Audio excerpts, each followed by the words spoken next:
Dargaggoonni hojiidhaaf akkasumas of jijjiiruudhaaf gara biyya Dubaay deemtanii jirtan jabaadhaan isiniin jechuu barbaada.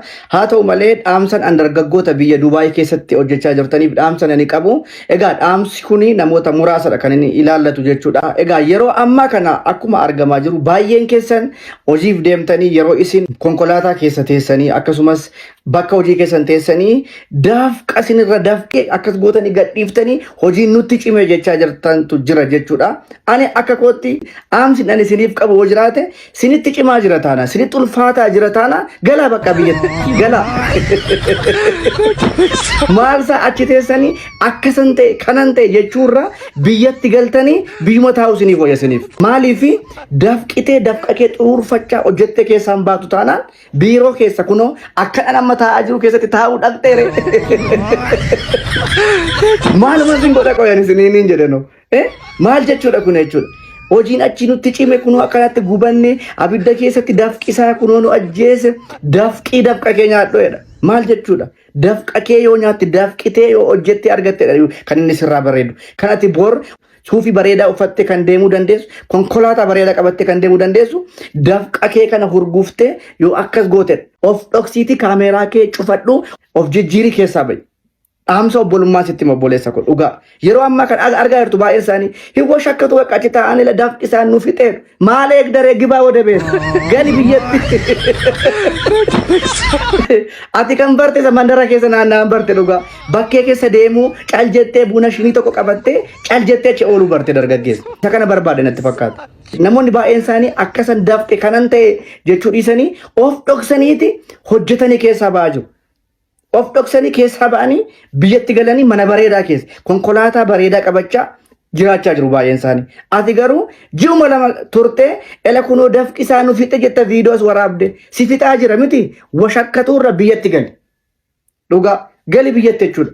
Achi teessee asin deemiina nutti hin deemiina deemaannoo gaariidha.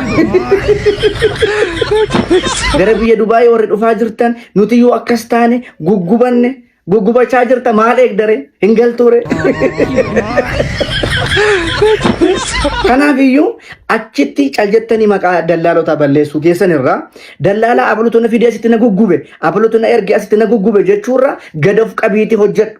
Dhugaa dubbachuu fi dallaalonni achi jiran baay'een isaanii gaafa haasa'anii nan dhagaa hiriyoonni koo baay'een isaanii achi jiru waan ta'eef sirriitti hojjechuu qabda. Gad of jettee hojjetta yoo ta'e malee hojiin biyya kana keessaa hin ulfaata.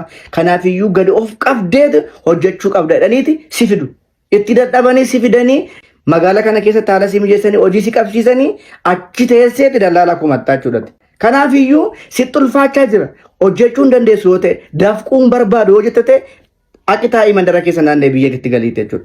Dhimma achi teessee kanan ta'e jettee viidiyoo asitti argite dhaloota sodaachistuuf hin qabdu jechuudha. Ijoollonni immoo biyya keessa jirtan immoo hojjedhee keessaa ba'a. Aqeen dafqaa aqeen immoo hojjedha namoonni jettan immoo dallaalota amanamummaa qaban quunnamaati deemaa qaate hojjedhaa gad of qabaati. Kanaan ala achi teessanii kanan ta'e jettanii huba shakkatiina.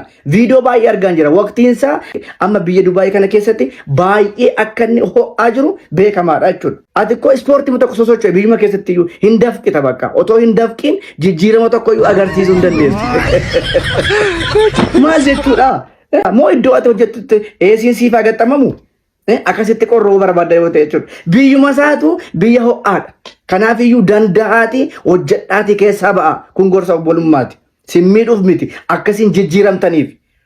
Na fayyada yoo jette liqimsii fudhadhu thank you nam fayyadu yoo jette ta'e immoo dafquma kee akkas gochaa washakkate taayi. Ijoollota biyyaa waan hojjetan waan fuudhan dhabanii bakkee keessa cal jedhanii naanna'an biyya sana deemanii dhufanii hojjetachuu barbaadanitti balbalan cufina. Dhaqaa hojjetadha dhaqaan jedhanii dhaqaa hojjetadha. Viidiyoo kee cufadhuuti hojjetadhu gad of qabiiti. Sirriitti itti yaadaati hojjedheen keessaa ba'a nan jijjiiram dafqeen keessaa ba'a namoonni jettan dallaalota amanamummaa qaban dubbisuudhaan deemaa qaate of jijjiira. Kanarraa ala achi deemtanii ji'a lama turtanii nutti hin boo'ina.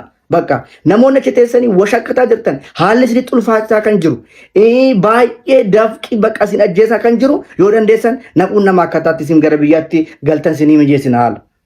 Kanaaf iyyuu achi teessanii hin boo'ina gala mandara keessa naannaa cal jedhaati isin. akkasuma hojiif kutattanii otoo waan tokko jedhin dadhabdanii haala hundumaa keessatti immoo biyya sana keessatti eessatti hojjechaa kan jirtan jabaadha. Isiniin rabbiyyuu isin eebbisa dhugaa. Jabaadha.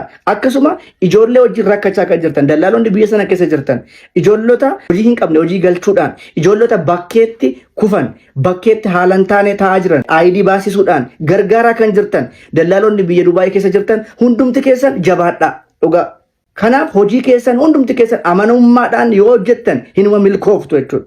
Yoo aca barbarummaadhaan hojjettan garuu gaaf tokko salphachuu keessan hin oolu waan ta'eef jabaattanii amanamummaadhaan dallaalonni biyya sana keessa jirtanillee hojjechuu qabdu jechuudha. Jalqaba otoo biyyaan fidiin elaa hojiin akkasitu jira. Dafquutu jira jedha. Dafqitee keessaa baata. Kana yoo dandeesse koottu jedha. Lakkanoon dafquu anoo akkasumatti biiroon galaa yoo jette ta'e obboleetti tokkotu laayif irratti akkas jedheen gadda. Ani koo gaafa biyya alaa deemnan jedhan ani waanuma mana footoo koppii keessaa hojjedhuun se'eette. Guddiimadha yeroo takka jechuudha akkas kokkolfaa qoosaa fakkeessanii dubbii dhugaa yoo namatti himani gurri namaa fudhata jechuudha ta'u keessi namaa gammadu. Yaada obboleessa kanarraa waa hubattoo hin abdii qaba. Dhugaa dubbachuu fi ijoollee kanatti sin faradu. Ani mataan xiqqoo dura yooma biyya jiru gaafa biyya kana dhufu jechaadha. Waanuma lafti isaa warqii wayirra deemanii wayii akkasuma immoo birrii jechaadha. Waan lafaa biqilu wayii fannatti fakkaata jechuudha. Waan akkasii miti kunoo footookoppii mana footookoppii koppii gochuutu hin taane kunoo akkasitti gibbii miiccinee koppi goona. Dhugaa dubbachuuf yeroo takka miidiyaan kun gaafa ilaalan nama gowwoomsiti. Sinii galee amma jechuudha. Inni Ameerikaa jiru, inni Kanaadaa jiru, inni Awurooppaa keessa jiru, inni biyya Arabaa keessa jiru gaafa suura kadhu gaafa viidiyoo waraabu wanta badaa yookaan wanta dadhabaa wanta miidiyaan hin jaallanne namni waraabu hin jiru. Hicciitii isa hundumaa oskateeti iddoo mana nyaataa gaarii tokko gaafa dhaqu iddoo konkolaataa gaarii tokko gaafa qabatu iddoo hojii bareedaa tokko gaafa hojjetu viidiyoo waraabaa jechuudha. Isa kanammoo ijoolleen keenya biyyarraa gaafa arganii jechuudha jireenyichumatu akkasuma fataa bareedaadha jedhamees yaadama takka jechuudha. Garuu haa ta'u malee immoo dhugaa dubbachuu fi gorsi obboleessa keenyaa maaliidha inni xinnoo laphee kuna tuqee dhugaa natti dhaga'ame baay'een keenya toluma. Jireenyuma tolaa jiraachuu barbaanna. Garuu tolli hin jiru biyya lafaa kanarra hamma dafqitee amaatutti. Hojii isa karaa miidiyaa, isa karaa biyya lafaa kana isa hojjeta mootummaa ta'e iddoo barbaadde ta'e alli namaa kamiyyuu dadhabee dafqeema nyaata jechuudha. Kanaaf ho'i biyya Arabaa yeroo ammaa kana baay'ee ulfaata. Garuu isa keessatti obsuudha. Isa boru qabbana boruuf jechuudha. Amma akkasittiin ani yeroon viidiyoo waraabu waanuma jireenya bareedaa kana keessa jiraadhu wayinatti isinitti fakkaatu akkamitti miicaasaa fi qulqulleessaan bakka kanaan dadhabsiise anaaf waaqayyotu beeka. Sinii galee mitiire.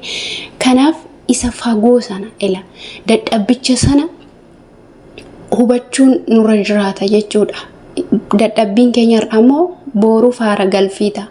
Kanaaf obboloota dhiiraa warri Dubaay keessaa qabdanii jajjabeessaa gorfadha.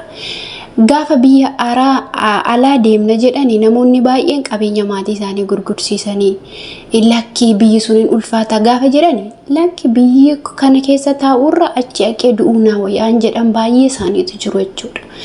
Kanaaf gaafa asgaanii hojiin itti ulfaatu immoo ufanii boo'uudha. Kuni dhuguma akkuma obboleessi keenya gorsa hedduu isinii laate gadi qabdanii hojjettanii dafqa sana keessa akkamittan baay'attanii yoo baay'ate waggaa 2 waggaa 3 caalaa hin dadhabdan maallaqa sanaan immoo magaala tokkotti waraqaa eenyummaa keessan baafattanii hojii dhuunfaa keessan hojjetachuu dandeessu. Kanaaf akkasitti of amansiisa. Waggaa 1 waggaa 2 dadhabee isaa booda immoo gatii dadhabbii koo xiyya godhadhee of jijjiiruu nan danda'a. Han jedhamu sammuu keessan keessa haa bu'u jechuudha obboloonni keenya dhiiraa.